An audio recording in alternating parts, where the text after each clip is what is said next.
त्याच्यामध्ये कुठल्याही जातीचा, पातीचा, नात्याचा, गोत्याचा विचार केला नाही। समाजातल्या सर्व महिलांना, माझ्या काही महिला मला म्हणाल्या, भगिनी म्हणाल्या, माझ्या मायमाऊली म्हणाल्या, अजून आम्हाला पैसे मिळाले नाही, काळजी करू नका, एकही माझी भगिनी त्याच्यामध्ये वंचित राहता कामा नये। उपस्थित बंधू भगिनींनो, तरुण मित्रांनो, मला याची जाणीव आहे। सुरुवातीलाच मी माझ्या मायमाऊलींचं, सगळ्या बहिणींचं, सगळ्या मुलींचं, सगळ्या बांधवांचं मनापासून आजच्या या कार्यक्रमाला मुख्यमंत्री माझी लाडकी बहीण योजना आणि बुलढाणा शहरातील विविध विकास कामांच्या लोकार्पण सोहळ्याच्या निमित्तानं स्वागत करतो। प्रचंड मोठ्या संख्येने आपण सगळे आलात, सकाळी आलात, याची आम्हाला जाणीव आहे। त्याच्यामुळं जेवढा लवकर आम्हाला उरकता येईल तेवढं उरकण्याचा आम्ही प्रयत्न करू।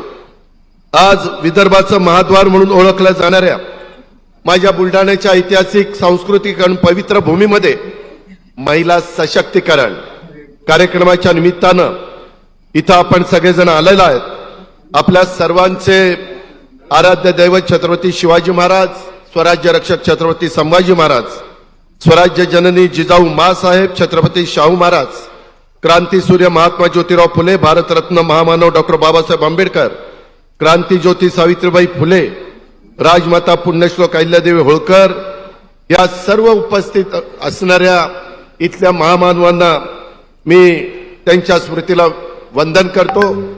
इथं आल्यानंतर मला कळालं की जवळपास बुलढाणा शहरामध्ये इथले आमदार संजय गायकवाड आणि इतर काही वेगवेगळ्या सहकारी मित्रांनी छत्रपती शिवाजी महाराजांचा अश्वारूढ पुतळा महत्वाच्या चौकामध्ये उभा करण्याचं ठरवलेलं होतं। तसंच अनेक महामानवांचे वेगवेगळ्या चौकामध्ये पुतळे एक आदर्श म्हणून तिथं उभे करायचं ठरवलेलं होतं।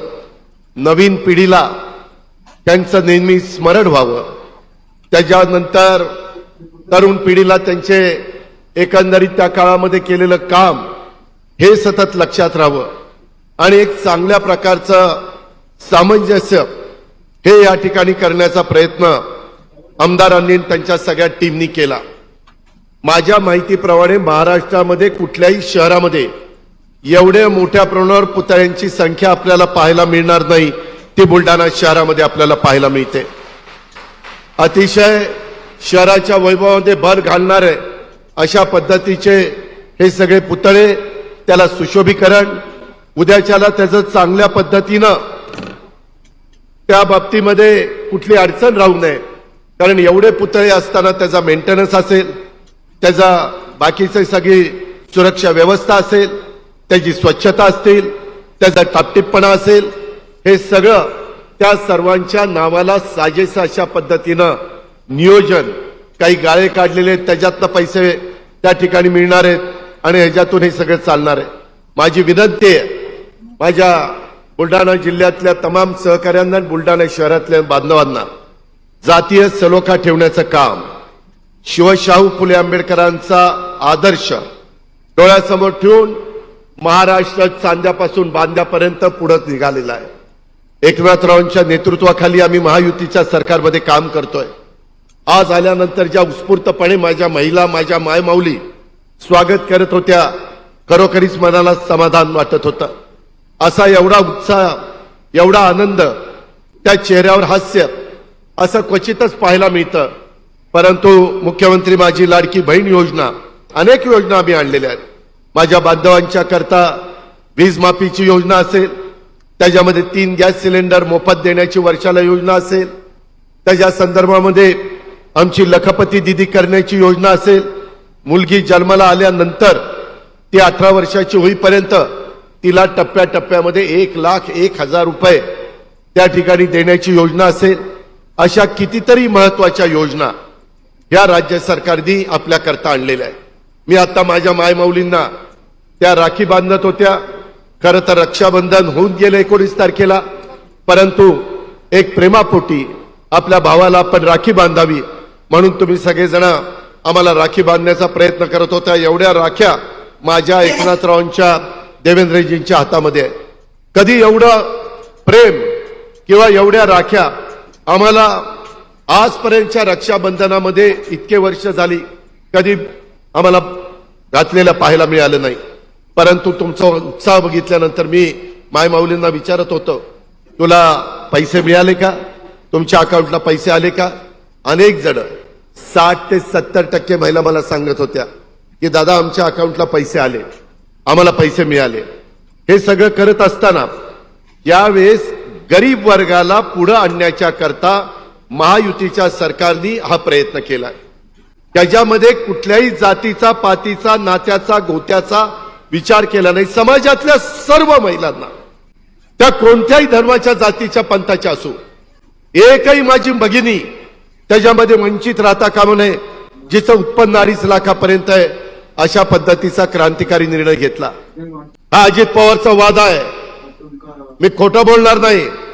या कार्यक्रमाला येताना मला मुख्यमंत्र्यांनी सांगितलेलं होतं, पुढचं आपल्याला त्या ठिकाणी पैसे द्यायचे.